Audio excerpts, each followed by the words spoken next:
All right. So, as Alex mentioned, I'd like to talk to you all about Black Railway Porters in Canada.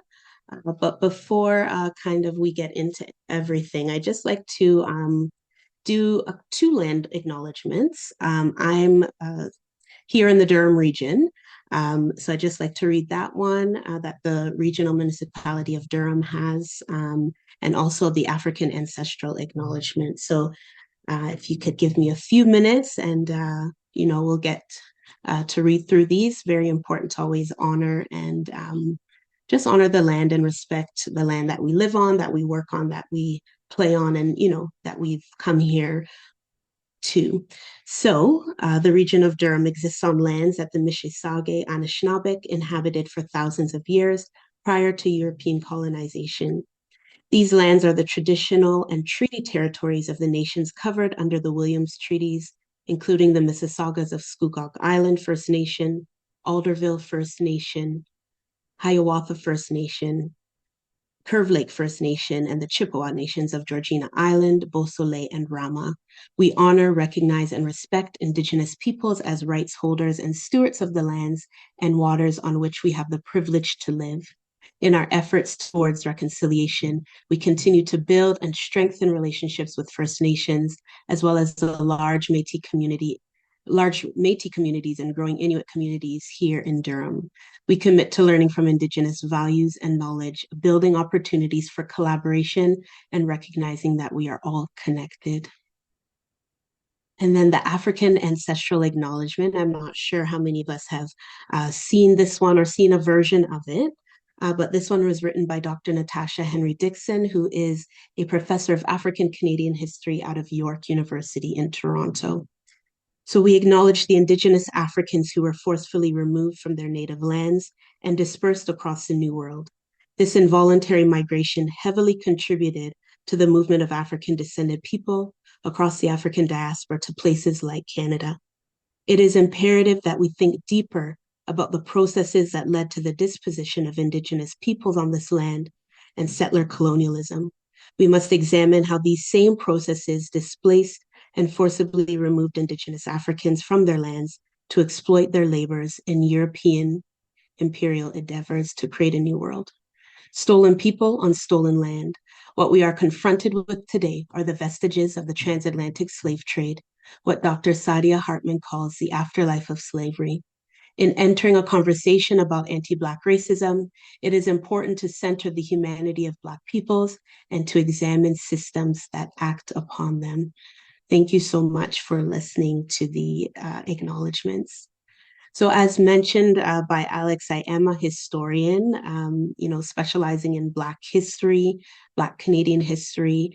And I love this quote by Marcus Garvey. Marcus Garvey was from Jamaica. He was a Pan Africanist. He was a great speaker and really wanted to unite people of African descent in the diaspora and kind of unite us and draw us back to Africa. So he said, a people without the knowledge of their past history, origin, and culture is like a tree without roots.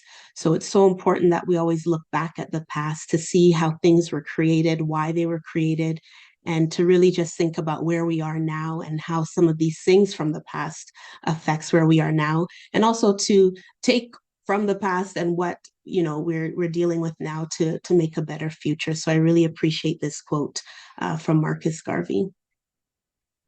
All right, so who were the Black sleeping car porters? All right, so the sleeping car porters were railway employees who attended to passengers aboard sleeper cars. Porters were responsible for passengers' needs throughout a train ride, and that included carrying luggage, setting up beds, pressing clothes, shining shoes, serving food, among other tasks. And the vast majority of sleeping car porters were Black men, and the position was one of only a few job opportunities available to Black men in Canada. And this is from the late 19th century, well into the 20th century as well. So while this position of a sleeping car porter carried respect and prestige for Black men among their communities, the work was very demanding. They didn't get a lot of pay.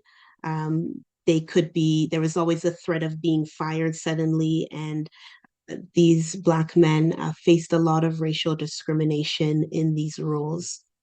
Now, the Pullman sleeper cars, so kind of where this term came from. So, George M. Pullman, he invented the Pullman sleeper car in partnership with Benjamin Field.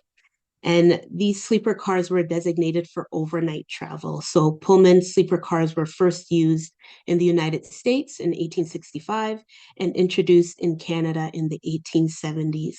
So these Pullman cars were more comfortable, they were more luxurious than regular passenger cars. They had things like chandeliers, privacy curtains, silk shades, vibrant colors on the walls, dark walnut paneling, and richly upholstered seats. And then at nights, these seats were folded as beds and bunks so that passengers on the train could sleep and get a good night's rest. Now, after initial success in the United States, the use of sleeping cars grew rapidly in Canada. So William Van Horn, he was the general manager and president of the Canadian Pacific Railway, or CPR for short. And he tripled the CPR's investment in the sleeping cars between 1885 and 1895. And other Canadian railways, such as the Canadian Atlantic Railway and the Intercolonial Railway, also increased the number of sleeping cars in their fleets. So, one reason why sleeper cars were so successful was the high level of service provided by these porters, so by these Black men. So, in both the United States and Canada, Black men were the preferred hires because of their history of domestic service. The American Civil War, which ended in 1865, as we know, freed thousands of enslaved people, many of whom needed job at the time that they were, given back their freedom. So sleeper cars were imported to Canada, and Pullman's service model came along with it. So porters were recruited from the southern United States, again, after those who were freed from enslavement and those who needed jobs. And also the Caribbean Black men were recruited to be porters as well. So Black men found relatively steady and consistent income working as railway porters, one of the few opportunities available to them, as mentioned. And many of these men who found work as porters were highly educated, but because of racism and discriminatory, rules and regulations and hiring practices and policies, they could not always get a job in the field in which they had their education. So they did have to kind of sometimes settle as railway porters, just to have money coming in and receive an income. So within Canada, porters were hired from cities that had established Black communities. And we'll take a look at some of these historical Black communities and settlements in a bit. But first, I just wanted to share a clip. We'll be looking at several clips throughout the time that we have together. There is a documentary called The Journey to Justice on the National Film Board. It's a website that you can go to that has Canadian content and documentaries. And this film was created back in 2000, which doesn't seem long ago, but I guess 26 years ago.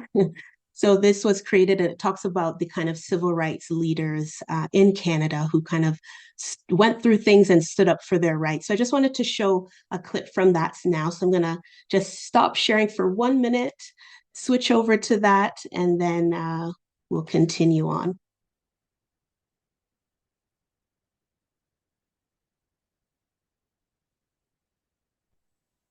Okay, so hopefully everybody is seeing this. All right. When the police brought him home, he was moaning and groaning. Never forgot that.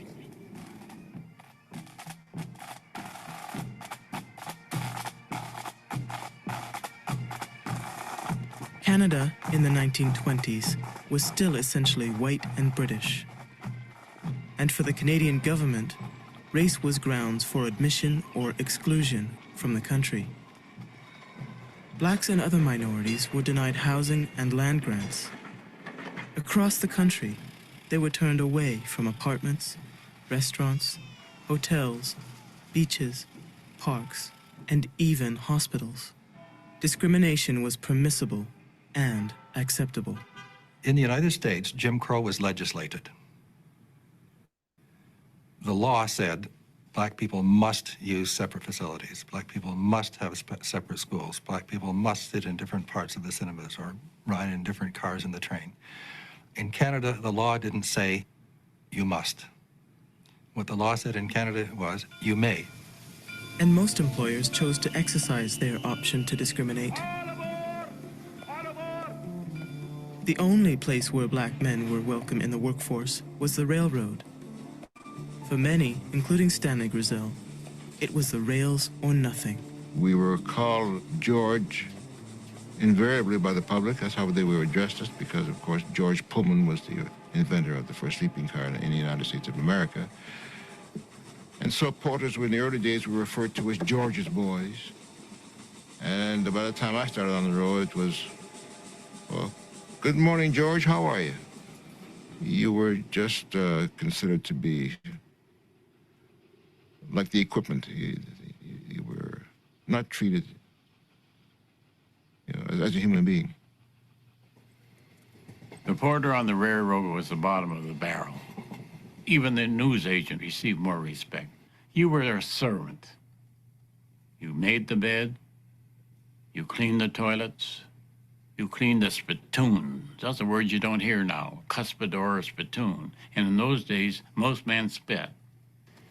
I cleaned them. I shined the shoes. I cleaned messy beds. But this is all I could get. All right, so I'll stop it there and just go back to the PowerPoint. Thank you for bearing with me.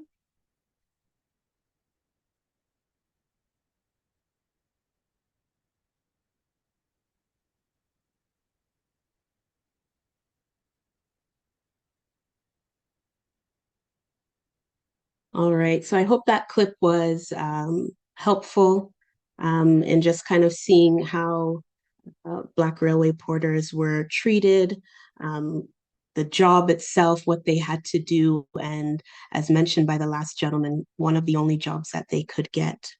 So as I mentioned earlier, many of these Black men were recruited from the United States, from the Caribbean, but they were also lived in Canada, were born in Canada, and were from different historical Black settlements and communities across the country. So Black people in Canada have been here since the early 1600s.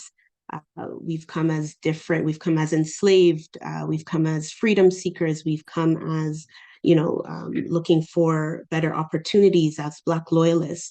But whenever we've come here and wherever we've kind of settled, we've been able to create, thriving and successful settlements and communities across the country. And as mentioned, many of these railway porters came from some of these communities. So I just want to highlight two of them now in the time that we have. All right, so the first one, I'm going to take us all over to British Columbia. It's one of our provinces.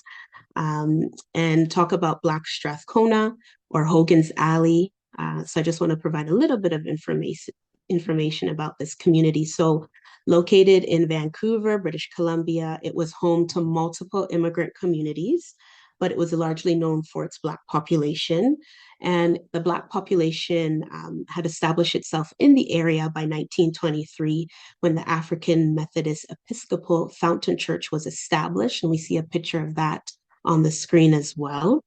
So the name Hogan's Alley was not the official name of the neighborhood, but it was a popular term believed to have been in use at least before 1914 and referred to the T-shaped intersection that included the streets of Park Lane and the nearby residents and businesses at the southwestern edge of the Strathcona neighborhood. So as we saw in that clip as well, housing discrimination in parts of the city of Vancouver concentrated the city's Black population to the Hogan's Alley neighborhood. Black-owned businesses and other cultural institutions in Hogan's Alley made the neighborhood thriving community for Black people and other immigrant groups who lived in the neighborhood. So there were many Black people who lived in this neighborhood. And again, because this neighborhood was in close proximity to the railways, it was very popular for the men to get jobs as railway porters and be close to their home as well as close to work as a railway porter. Now, I just want to show another clip, and this, talks more about Hogan's Alley, but also the gentleman who is narrating and telling us about Hogan's Alley has some personal connections as well. So let's take a look now.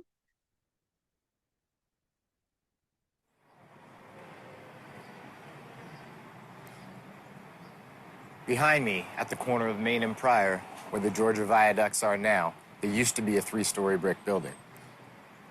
That building housed the Porters Club, a meeting place for Black railway porters during the 1920s. Porters were some of the first Blacks in Strathcona, and one of the reasons why the Black community got started here. Some of the more notable porters from Strathcona were the 4 Collins brothers, who grew up on East Georgia a few blocks from here. The Collins brothers were like hundreds of other porters that worked on Canada's railways from the early 1900s to the 1960s. Though they were respected within their own communities, on the job they faced discrimination.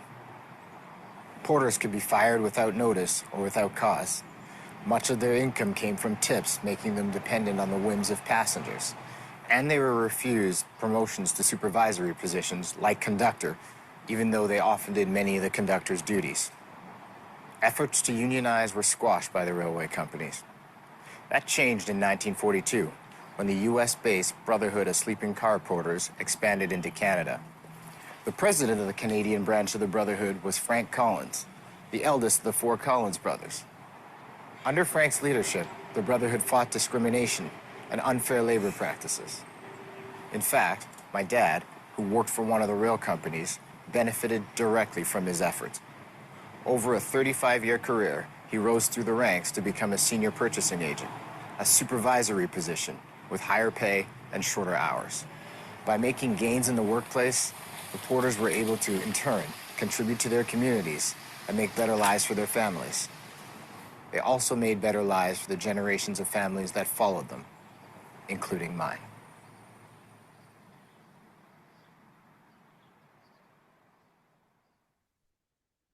All right, so hopefully we learned a little bit more about Hogan's Alley, and I really appreciate the personal aspect that the gentleman shared. All right, so I'm bringing us over to Quebec now, another one of our provinces, and I wanted to talk to you all about Little Burgundy. So dating back to the emergence of the railway companies in the mid to late 19th century, Little Burgundy in the southwest borough of Montreal became known as the home of Montreal's working class English-speaking Black communities. So Montreal and the Saint Antoine neighborhood was known as Little Burgundy and was comprised of 3 English-speaking Black communities, so African Americans, Caribbean people, as well as those who were Black people who were born in Canada. So the Black community in Montreal founded numerous social justice organizations in order to serve the Black community, as well as combat poverty, discrimination, and anti-Black racism.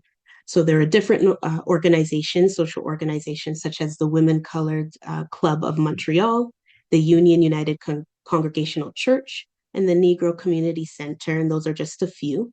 And they were founded in 1902, 1907, and 1927, respectively. So Black women in the Little Burgundy neighborhood worked primarily as domestic servants in the homes of wealthy white families. And this was mostly in the neighborhood of Westmount. It's a wealthy neighborhood in Montreal. And the Little Burgundy neighborhood became famous for producing several talented musicians such as Oscar Peterson and Daisy Sweeney, and was home to many lively nightclubs, one of them being Rockhead's Paradise. And the owner of Rockhead's Paradise, Rufus Rockhead, was actually worked as a railway porter as well. So again, just like in Vancouver, due to the proximity of Montreal's railway stations, many Black men worked as sleeping car porters and cooks on the railways. So the porters endured the constraints of Montreal's racially segregated housing markets, again, similar to Hogan's Alley. And substandard housing was affordable, available, and in close proximity to the points of the Grand Trunk, the Bonaventure and Windsor Station, as well as the Central Station stops in Montreal. All right, so just wanted to highlight those two communities and the Black Railway Porters. And before we move on, because time always goes so quickly, I just wanted to share some other historical Black settlements and communities across Canada. If anybody's interested in doing some more research, you can definitely take a picture and take note of these and do some more research. All right. So I want to now kind of talk about the labor struggles of Black railway porters. All right. So as mentioned earlier, the sleeping car porter job carried respect and prestige for Black men within their communities. However, the job came with many difficulties and limitations. And again, I think we saw that in some of the clips. So porters were expected to work long hours. They only were able to sleep for sometimes 2 or 3 hours over a 24-hour shift. They didn't have a place to sleep. Sometimes they slept in, just wherever was available. They were on call and they were away from their home and their families for many days at a time. There was also harsh discipline that took place by management against porters. If anything happened, they were harshly disciplined. And as mentioned, just the low pay and lack of job security, right? I know many of us who work full time or who have worked, right? We're a bit secure with our, pensions and things. We have different things that kind of protect us. But for the railway porters, that wasn't the case until a bit later. So as mentioned, they faced racism. They could be easily replaced as well, because again, this was one of only few jobs that Black men could get. And they also dealt a lot with disrespect and racism by the passengers. As mentioned in the clip earlier, we all have our names, but these men were only called George for a long time, even though wasn't their name. Just a form of disrespect and passengers not taking the time to learn their names or caring to learn their names, and called them George again because of the George Pullman and the sleeper cars, but just still, disrespectful. So the Brotherhood of Sleeping Car Porters, Black railway employees were prevented from joining the Canadian Brotherhood of Railway Employees, so CBRE for short. And this was mostly the most powerful railway union at the time. And it was drafted in 1908, the Constitution, and it said that only white people or white men could be members. So Black men, again, that lack of job security, they weren't allowed to be a part of this union. So in April of 1917, Black porters based in Winnipeg, so John A. Robinson, J.W. Barber, B.F. Jones, and P. White formed the Order of Sleeping Car Porters, so OSCP, the first Black railway union in North America. And within 2 years, the OSCP had negotiated contracts for sleeping car porters on the Canadian Northern Railway and the Grand Trunk Railway. And then in 1919, the union joined the CBRE, which agreed to remove that clause of only being for whites only. And they agreed to remove that from the Constitution. However, Black members were given segregated memberships for lower paid positions. So some progress, but still some limitations as well. By 1939, the Canadian porters were given memberships in the Brotherhood of Sleeping Car Porters, an American union, and the Canadian chapter worked alongside its American counterpart to fight against racism and the various challenges that Black porters faced on the job. So over the next few years, porters across Canada organized in secret so that they wouldn't lose their job, right? So they obviously wanted to keep working and fight for their rights, but they had to do it in secrets, just fearful that they would lose their jobs. In 1942, Canadian porters formed the BSCP divisions in Montreal, Toronto, and Winnipeg, and then later on in the cities of Calgary, Edmonton, and Vancouver. So porters voted to unionize. However, a collective bargaining agreement was not signed with the Canadian Pacific Railway until May of 1945. So some of the changes and benefits that were made as a result of this new collective agreement included monthly salary increases, 1 week's paid vacation, as well as overtime pay. And the union also helped to negotiate for better working and sleeping conditions while on the job, and fairer and more transparent disciplinary measures. And most importantly, in my opinion, porters gained the right to put plaques in the sleeping cars that clearly stated their name. So again, trying to get these passengers to say their name, their correct name, right? The name that they were given and not just George. Um, and the porters still face, despite all of these changes and benefits, they still faced racism, discrimination, and had to struggle against these things. But there were some strides that were made. So a lot of progress being made, but it wasn't always easy. But we will look at some men in a few minutes who helped with this cause, to create the Brotherhood of Sleeping Car Porter and these collective agreements and things like that. So I'm gonna go to one more clip from Journey to Justice documentary. So bear with me one moment, and I'll pull that up. Okay.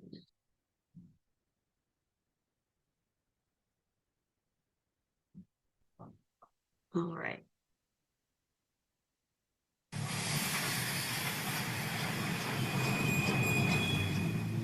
For years, the railway porters wanted to make a difference to their appalling working conditions and to their lives.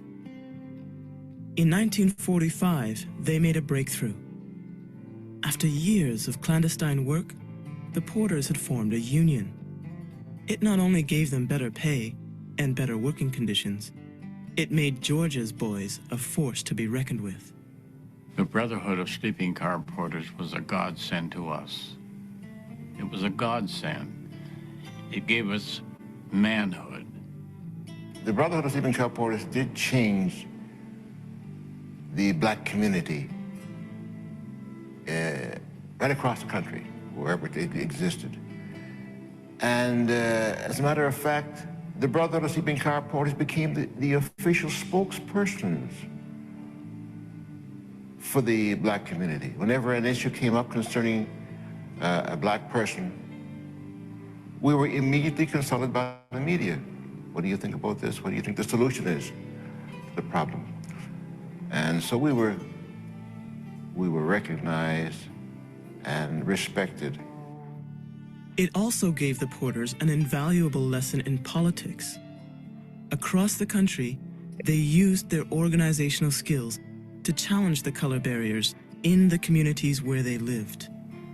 Out of that process of learning to negotiate and to sit from other people across the table, usually white individuals, they developed an ability that helped them and would help the community in the 1950s, because we were no longer at the start of the learning curve. We now knew how to handle ourselves in meetings, how to record minutes, how to respond to official correspondence from government. Okay, I'll stop it there for now.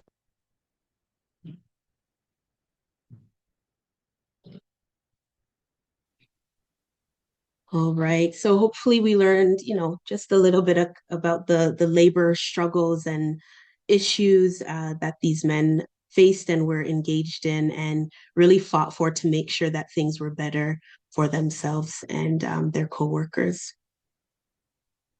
All right.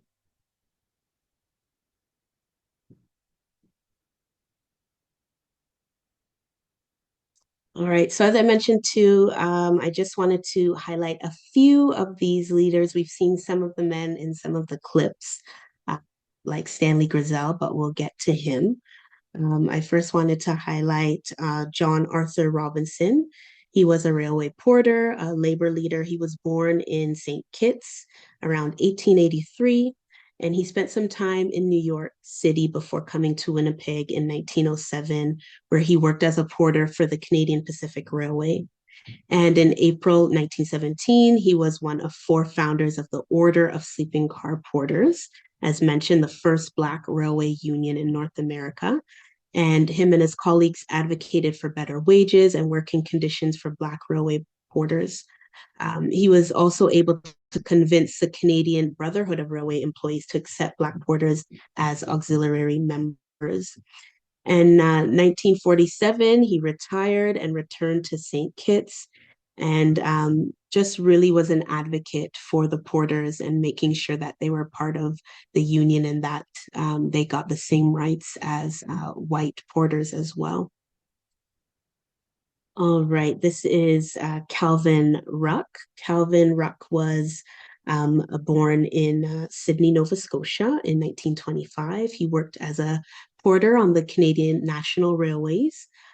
He was also an author, a social worker, a human rights activist, and as well really took up the cause of just trying to challenge some of the issues that Black porters were facing as well. So his career as a porter was from 1945 all the way until 1958. And yeah, he just really did a lot of great things. I love this picture of him that shows him at, working as a porter and again, a strong advocate and activist to help get the rights for other Black porters. Okay, and now Stanley Grizzell. So we saw him in a couple of the clips. So he was born in Toronto in 1918. He was a railway porter, he was a soldier, he was a civil servant, a citizenship judge, labor activist, and really fought for the rights of Black Canadians as well as Black railway porters. On April 27th of 1954, Stanley Grizzell was part of a delegation along with Donald Moore. Donald W. Moore was also a railway porter who was from Barbados. And they were part of a delegation that made their way to Ottawa to meet with members of the federal cabinet to discuss Canada's discriminatory and racist immigration practices and laws. And of course, this affected not only Black people who were in Canada or trying to come to Canada, but just the rights as well of, the railway porters also. He worked for the railway for more than 20 years and again, an advocate and activist for better working conditions for the railway porters. And that's his a sign there, just that other picture for Stanley Grizzell. And he passed away on November 12th, 2016. So the next thing that I want to show is a quick video created by Historica Canada. Historica Canada is one of the largest, if not the largest, history organization in Canada that helps to preserve and celebrate and showcase different Canadian parts of Canadian history. And they did a short video on Stanley Grizzell that I'd like to show quickly. It's under a minute. Despite the steady wages and the adventure of travel, the work was not easy. We left our families for weeks at a time. Sleeping no more than 3 hours a night, porters were at every passenger's beck and call. We had no identification to wear. When passengers wanted your attention, they just called you George. My name's not George. In 1943, we joined the Brotherhood of Sleeping Car Porters. For the first time, we had job security, reduced work hours, increased wages, and above all, some dignity. Later, the Brotherhood negotiated, and finally each porter was issued 2 plastic name cards placed in wall holders at each end of the sleeping car, inviting passengers to call us by our names. All right. So I love that video by Historica Canada. As I move on and as I wrap up soon so that we can get to any questions or comments, I just really want to highlight the legacy and the significance of the sleeping car porters. They really fought for their rights and the rights of, their families, their colleagues, other Black Canadians. And this is a time during, segregation in the United States. We had segregation here. It wasn't necessarily written into law, but it was here. So there was just a lot going on at the time to fight for the rights for many different groups, but also Black people in Canada, and the legacy of the Porters and what they had to endure and what they accomplished is, really inspiring. And I hope we, learn more about them, do some more research about them. So just wanted to highlight that. And as we move on, Despite the steady way. There we go. We are celebrating 30 years of Black history in Canada. And, I would be remiss if I don't mention that. And, as we celebrate the importance of this milestone, not to say that we weren't here in Canada celebrating the history of Black Canadians and people of African descent in this country, but 30 years of it officially being recognized by the government, and that the month of February is Black History Month. So I just wanted to kind of wrap up with this and highlighting this and just give a little bit of history. I'm not sure if we all know when and where Black History Month started. It first started in the United States. It started out as a week in 1926 by Carter G. Woodson. It was called Negro History Week. Of course, we don't use that term now, but that's what it was called in 1926. And then in 1976, it became a full month in the United States. And again, here in Canada, we were celebrating, we were doing parades, we were, celebrating Emancipation Day and doing parades and doing all of that. But again, officially being recognized across the country as of 1996. And the Honorable Dr. Jean Augustine had a large part to play in this. Dr. Jean Augustine was born in Grenada. She came here to Canada during the West Indian domestic scheme. She worked as a domestic in the home of a white family. This kind of program said that after you do that for a year, you can get your permanent residence. You can apply for your family back home to come and join you, and kind of the sky is the limit. So that's what the Honorable Dr. Jean Augustine did. She started out as a teacher, went to teachers college, became a principal, and then got into politics. She was also the first Black female member of Parliament in 1993. And then in December of 1995, she brought this motion of Black History Month being officially recognized to the House of Commons. And during this vote, all members of Parliament had to vote yes. There couldn't be any no's. If there were any no's, then it would be shot down and she would have to try again. But thankfully, 305 members of Parliament said yes. And I just have a short video as well to kind of highlight this moment as we wrap up. Motions, the Honorable Parliamentary Secretary to the Prime Minister. Thank you, Mr. Speaker. I wish to move the following motion without debate and by unanimous consent. I move, seconded by the Honourable Member for Quebec, the Honourable Member for Kootenay East, and the Honourable Member from Burnaby Kingsway, that this House take note of the important contribution of Black Canadians to the settlement, growth and development of Canada, the diversity of the Black community in Canada and its importance in the history of this country, and recognize February as Black History Month.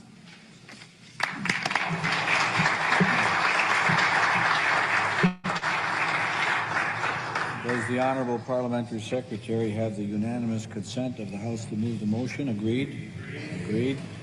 The House has heard the terms of the motion. Is it the pleasure of the House to adopt the motion? Agreed? Agreed. So ordered. All right. So an important moment, a significant moment, a proud moment. And I just wanted to share that with us. Okay.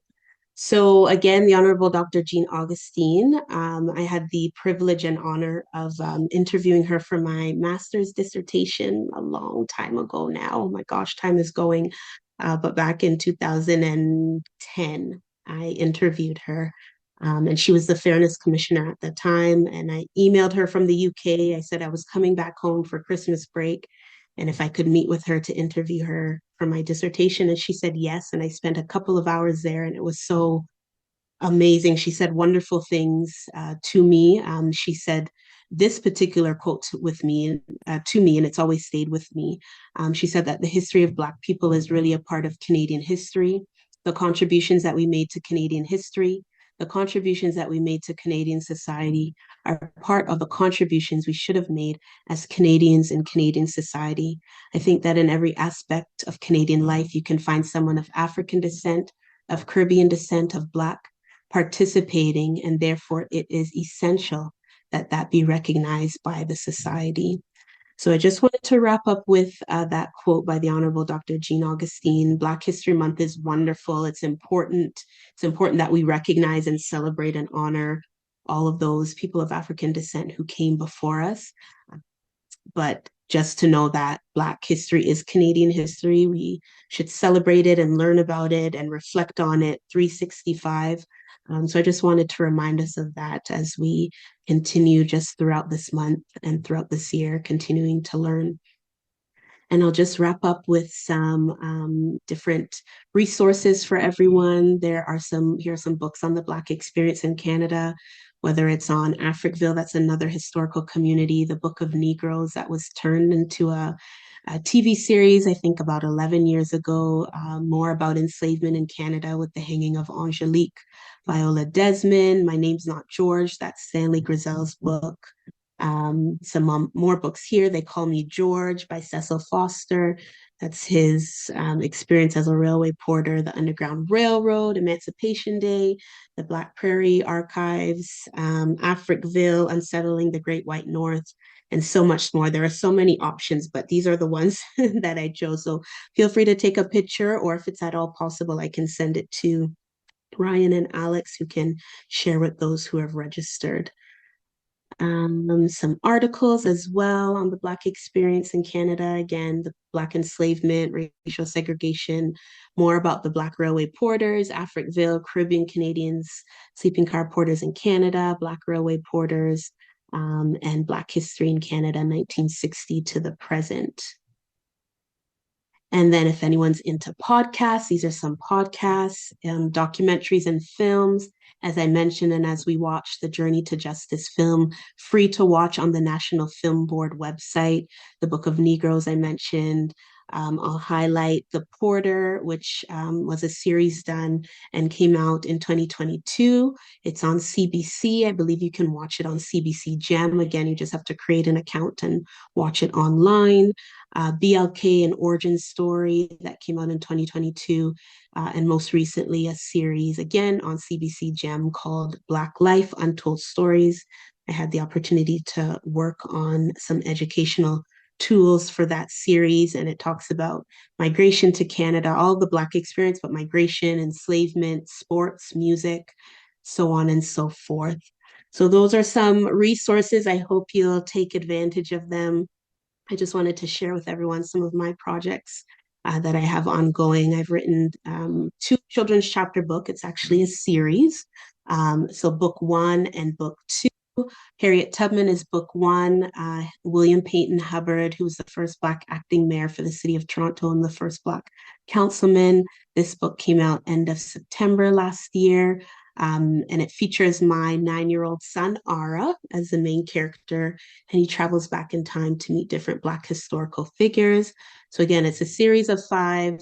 So as soon as I finish this PhD that I'm doing, I will start writing more quickly. Book 1 came out in 2022, and as I mentioned, book 2 came out in 2025. So there's a bit of a gap, but I'm hoping to get them out more quickly. And if you're interested in purchasing, it's on Amazon. You can get it on my website. If you do get it on my website, I'm able to sign it for you and sign it for whoever you'd like. There's a little section that you can let me know. I also have created some resource kits for the books for parents, teachers, and institutions. So there's lesson plans and things to go along with each book that can help you if you're a teacher or just want to teach your kids about lessons in the book. And then I've taken a bit of a break, but this is my podcast called Black to Canada. And I've just highlighted different stories and experiences of people of African descent in Canada. I've had some guests come on as well. So check that out. It's on everywhere that you listen to podcasts.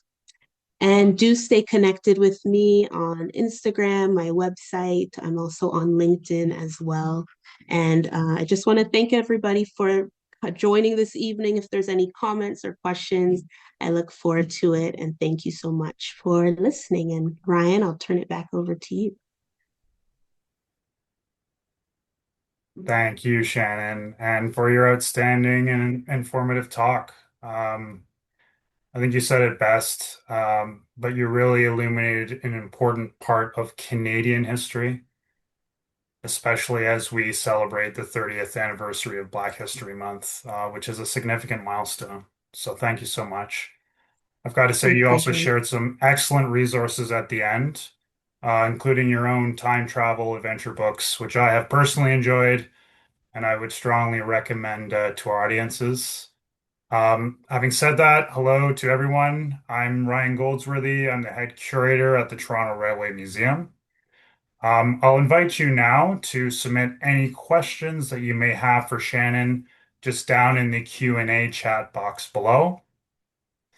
So Shannon, while some of our listeners are entering their questions for you, I'm going to start with one of my own. Mhm. So after World War II, many of the Black Canadian porters wore their military medals or as ribbon bars on their uniforms. You can actually see two examples of porters wearing their Second World War medals on the poster for your talk. Their names, by the way, if people are interested, were CB States and W.L. Holmes. The two of them worked for CN and CP, respectively. So, Shannon, my question is, could you share some of your thoughts on how significant it was for porters to display or wear their military service while wearing their rail uniforms?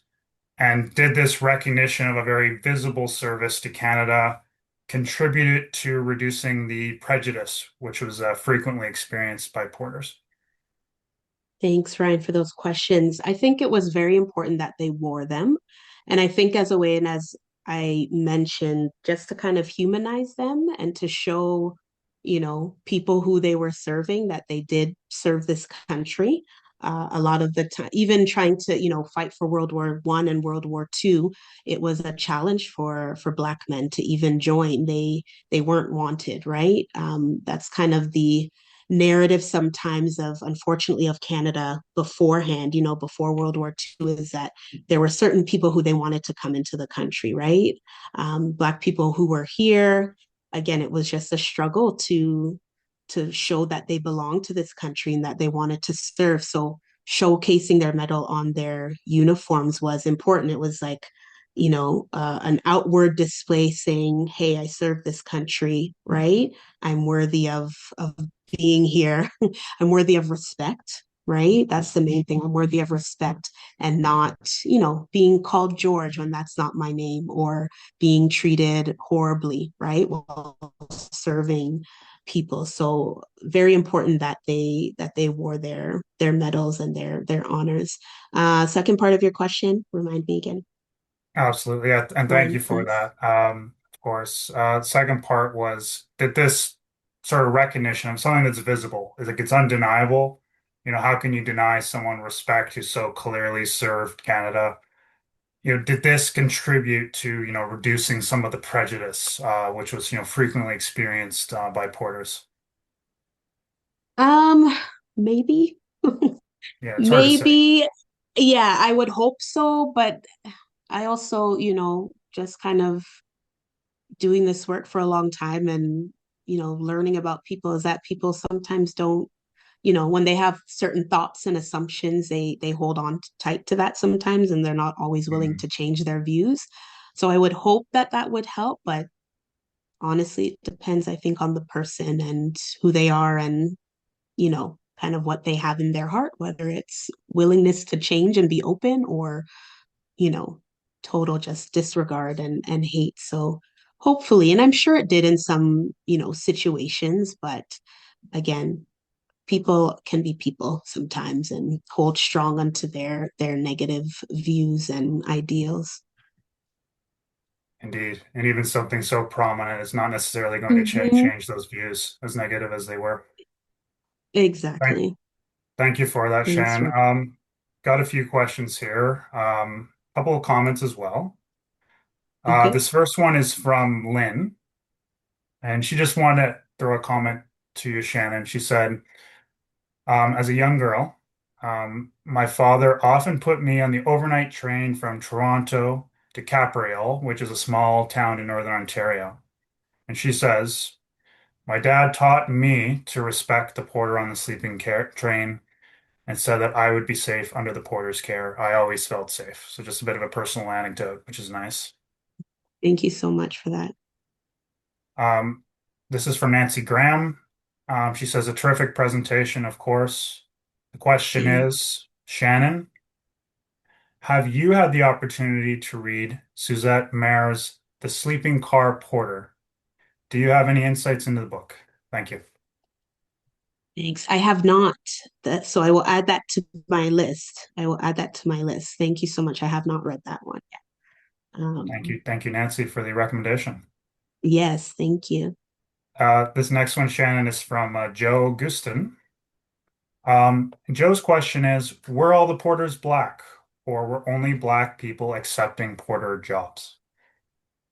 No, not all the porters were black. There were some who were white, but many of the white railway workers worked in different positions. So they were conductors or they were cooks or they were, right, different positions. But predominantly, the porters were black men. Um, so hopefully that answers the question. Mhm. So I guess white men had more opportunities, more job opportunities along the railways than black men, whereas they could only kind of get that one position. White men could be a porter, a conductor, supervisor, whatever the case may be. Mhm. Yeah, good point, Shannon. This next question is from David Mackey. And David asks, Shannon, was there a similar community to Montreal's Little Burgundy in Toronto? Yes, so the Blackhurst area, so Bloor and Bathurst, sort of, I'm not sure how many people are familiar with that area where Honest Ed's used to be, like kind of staple in in Toronto by the University of Toronto. But that area, there used to be a lot of a large Black community, and a lot of the men as well, Black men who worked as porters lived in that area as well. Mhm. Good answer. And I love the question. We try to bring things down to local history, of Mm-hmm. course. Right. Quick point as well. I loved your profile on Stanley Grizel. Great Mm-hmm. Torontonian, excellent Yes. career as a citizenship judge. He was a Second World War veteran too, so just phenomenal individual. Um, Mm-hmm. Quick one from James Liston, Shannon. Do you know how many men were employed as porters over the years? Maybe just a large kind of total number if you have one. I'm not sure. I'm not sure. I've seen different numbers in the thousands. There's kind of different reports of that. Um, I can definitely find out though. And if you want to get in contact with me, I can definitely get back to you on that. Hmm. Thanks for that, Shannon. This next one is also from Nancy. She asks, "How is it's kind of a two-part question. She's really asking about your research, and that is, how is your experience of research into Black history? To search out information must be onerous at times. Can you talk a little bit about your experience of seeking out the early history of African individuals and their entry into the Dominion of Canada, and what might be lost, in your estimation?" Oh, well, thank you for that. Yeah, as a historian, it's definitely onerous. Many times it's sad to to read through the experiences that, my ancestors and people in this country have gone through, but I try to take a different approach and learn from it and be proud of that and see their courageous spirit and resilience. as I'm kind of doing my research throughout, whether it's from, the early 1600s to, Matthew da Costa, the first documented free Black man in this country, all the way to even just my research, my PhD research now, right? Um, I'm always just trying to find there's always good, right? And it always makes me feel proud to learn about these stories. What was the second part? Did I answer? Can you repeat the second part? Yeah, I think that's a great answer. The second part from Nancy was whether or not, especially some of the early history, Shannon, like Hmm. when we were still a Dominion, is a lot of that history lost? How are historians like yourself kind of able to examine that early period, given the issues we have with, primary sources, et cetera? Right. Yeah. Thank you for that, Nancy. So in Black communities, African communities and traditions, so oral storytelling is very important and big, because a lot of our history isn't always included right in the paperwork or the documentation, or we have to really search for it because it's buried deep, right? So that oral storytelling and history and tradition is really big. So like I know in Africville, for example, I was able to visit back in 2018 and just speaking and just seeing the different generations of families, like from the oldest to the youngest in one family, seeing that and hearing that and knowing that they pass along what happened to them and their history and how they got there and, maybe what happened to their, in Africville, that kind of thing. So definitely it's tough in the sense that if you go to the archives you're digging deep, but knowing that it's important and trying to make those connections, and then also leaning on that oral storytelling as well. And historians and those who work in the archives have really um, done a wonderful job, specifically as it relates to looking for African Canadian history, right? And digging deep, and some of the books that I showed and the articles and the different sources, they've really done a deep dive. So I have to take my hats off to them and continue to build on what they've been able to find. Mhm. That's well said. And if it wasn't already clear, Shannon is a very accomplished historian, and we really appreciate your take and the research that you've done over so many years in your career. It's outstanding. Thank you. Um, Last one, Shannon. I saved this one for the end. It's a bit of an anecdote, but for your Okay. comment, this is from Samuel Jennings. And Samuel notes, so after his uncle Preston Jennings was recruited by CPR during World War II, he left the US, he came to Montreal, started a family. He worked as a porter and a bartender on the Canadian, famous train, Mm, until he retired in the late 70s. His daughter, Marlene Jennings, later became the first Black woman from Quebec to be elected to Parliament in 1997. mm. Yeah, very nice. And Samuel himself is a retired Amtrak conductor. So yeah, Oh, what thank a you for nice sharing story. that. Yeah, thank you. Yeah, thank you so much for sharing that, Samuel. And I think that's the end of our time here. Many other comments, so of course, thanking you for a wonderful talk as it was, Shannon. Thank you. Yeah. Thank you so much, Shannon. And all the comments, the questions that you've put in the Q&A, we will forward along to our team at Okay. Shannon. So we'll get all those answered for everyone as well. There's some great questions still coming in. And if you have a question an hour from now, feel free to reach out to us at the museum and we'll pass that along as well. This is not the last we're going to hear at the Toronto Railway Museum on this topic. So some of these questions I'm going to throw over to Ryan as well for those numbers on porters, as we'll be incorporating those specifically in a Toronto context. I'm taking away all the excitement for the future exhibits we're doing, but we'll be combining more of this into our gallery refresh in the next 2 years. So very exciting. Shannon, do you have any last comments or thoughts you want to share before we wrap up for the evening?